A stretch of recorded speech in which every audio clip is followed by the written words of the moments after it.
Ngayon naman ay gagawa tayo ng egg and garlic fried rice.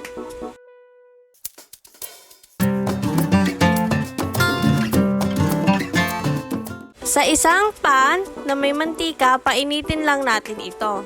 Pag mainit na ang mantika, maglagay tayo dito ng 2 pieces na scrambled egg.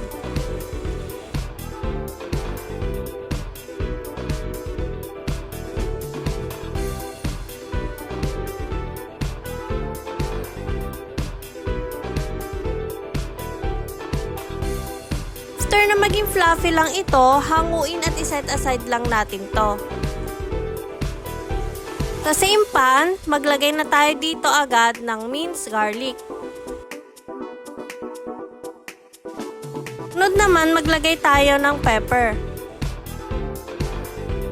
Now, isunod na natin ang ating leftover na kanin.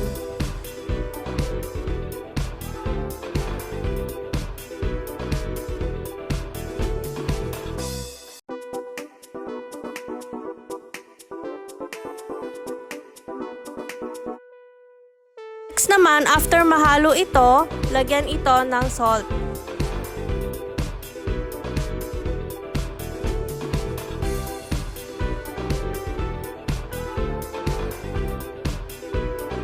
Ngayon naman ay maglagay tayo ng teaspoon ng liquid seasoning.